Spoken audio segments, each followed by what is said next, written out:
하루 종일 사람들 사이에 있다가 집에 돌아왔는데 몸보다 마음이 더 지쳐있던 날 있으셨나요? 크게 싸운 것도 아니고 누가 나를 대놓고 힘들게 한 것도 아닌데 이상하게 머릿속은 계속 지쳐있던 날 말입니다. 내가 아까 그 말 괜히 했나? 저 사람 표정이 왜 잠깐 굳었지? 혹시 내가 불편하게 만든 건 아니었을까? 다 끝난 일인데도 혼자 다시 꺼내서 확인하게 되는 날이 있습니다. 이런 사람들은 대개 겉으로는 조용하고 배려심 있어 보입니다. 실제로도 남의 기분을 잘 살피고 분위기 깨지 않으려고 애쓰고 웬만하면 좋게 넘어가려고 합니다. 그런데 문제는 그 배려가 점점 내 자신을 지우는 쪽으로 기울기 시작할 때입니다. 심리학자 제럴딘 다우니와 스콧 펠드먼은 거절을 불안하게 예상하고 아주 작은 신호에서도 거절을 빨리 감지하고 그 반응에 과하게 흔들리는 경향으로 선형했습니다. 그러니까 눈치를 많이 본다는 건 단순히 예민한 성격의 문제가 아니라 관계 안에서 상처받지 않으려고 늘 먼저 긴장하고 있는 상태와도 닮아 있습니다. 오늘은 눈치 보는 사람들에게 자주 나타나는 특징 5가지를 차분하게 정리해 보겠습니다. 첫 번째, 거절을 유난히 어렵게 느낍니다. 눈치 보는 사람들은 부탁을 받았을 때 자기 마음보다 상대의 반응을 먼저 떠올립니다. 내가 이걸 거절하면 서운해하지 않을까? 괜히 관계가 어색해지지 않을까? 이 정도는 해줘야 하는 거 아닐까? 그러다 보면 정작 내 일정이 무너지고 내가 감당해야 할 몫이 늘어나도 쉽게 안 된다고 말하지 못합니다. 겉으로는 착한 사람처럼 보일 수 있습니다. 하지만 속으로는 싫다는 말을 못한 불만이 계속 쌓입니다. 눈치 보는 사람들은 상대를 배려하는 게 아니라 관계가 틀어질 가능성을 먼저 두려워하는 경우가 많습니다. 그래서 부탁을 들어준 뒤에도 마음이 편하지 않습니다. 그 순간은 넘겼지만 나중에 또 후회가 따라옵니다. 두 번째, 내 잘못이 아니어도 먼저 미안하다고 합니다. 이런 분들 중에는 습관처럼 사과하는 사람이 많습니다. 분위기가 잠깐 어색해져도 누가 말을 잘못 알아들어도 상대가 예민하게 반응해도 일단 내가 먼저 숙이고 들어갑니다.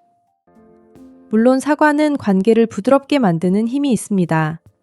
하지만 모든 상황에서 내가 먼저 미안해질 필요는 없습니다. 눈치 보는 사람은 갈등 자체를 크게 불편해합니다. 그래서 문제를 제대로 들여다보기보다 빨리 봉합하는 쪽을 택할 때가 많습니다. 겉으로는 부드러워 보여도 속에서는 늘 자기 검열이 반복됩니다. 내가 너무 예민했나? 내가 괜히 분위기를 망쳤나? 내가 참았으면 될 일이었나?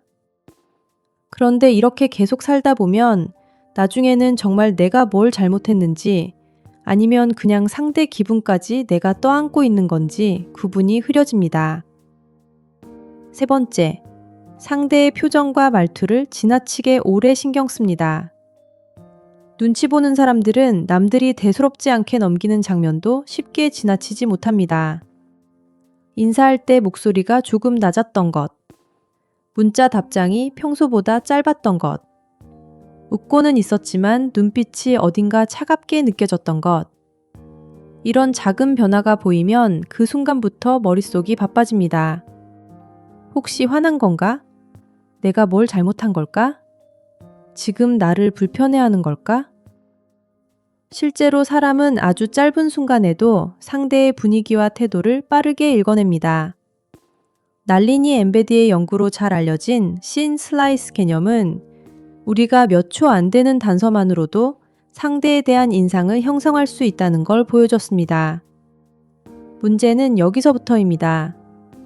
눈치 보는 사람은 그 단서를 읽는 데서 끝나지 않고 거기에 의미를 너무 많이 붙입니다. 원래 바빴던 걸 수도 있고 그냥 피곤했던 걸 수도 있고 그날 컨디션 때문일 수도 있는데 모든 이유를 자꾸 나에게서 찾게 됩니다. 그래서 타인의 감정은 너무 분명하게 읽으면서 정작 내 마음은 점점 지쳐가는 경우가 많습니다. 네 번째, 선택해야 할 때마다 자기 마음을 뒤로 미룹니다. 눈치 보는 사람들은 취향이 없는 경우보다 취향을 내세우는 걸 조심스러워하는 경우가 많습니다. 뭐 먹을래? 어디 갈래? 이건 어때? 이 질문을 받았을 때 정말 아무 생각이 없는 게 아닙니다. 사실은 먹고 싶은 것도 있고, 가고 싶은 곳도 있고, 싫은 것도 분명히 있습니다. 그런데 내 선택이 누군가를 불편하게 만들까봐 입을 닫게 됩니다. 난 아무거나 괜찮아. 다 좋아. 편한 대로 해. 이 말이 편해서가 아니라 혹시라도 내 선택 때문에 분위기가 틀어질까봐 조심하는 겁니다. 이런 일이 오래 반복되면 나중에는 진짜로 내가 뭘 좋아하는지 잘 모르게 될 때도 있습니다. 늘 남의 기준에 먼저 맞추다 보면 내 안의 기준은 점점 흐려지기 때문입니다. 심리학에서는 이렇게 관계를 유지하기 위해 자기 생각과 감정을 뒤로 미루는 경향을 자기 침묵과 연결해서 보기도 합니다. 갈등을 피하려고 자신을 계속 누르면 겉은 조용해도 안쪽에서는 답답함이 쌓입니다. 다섯 번째, 사람들과 함께 있고 나면 유난히 빨리 지칩니다. 이게 마지막이자 가장 많이 체감하는 특징일 수 있습니다. 눈치 보는 사람들은 사람들과 있는 동안 겉으로는 멀쩡해 보이는 경우가 많습니다. 잘 웃고 맞장구도 치고 분위기도 어느 정도 맞춰줍니다. 그런데 집에 돌아오면 배터리가 한꺼번에 꺼진 것처럼 지칩니다. 왜 그럴까요? 계속 주변을 보고 있었기 때문입니다.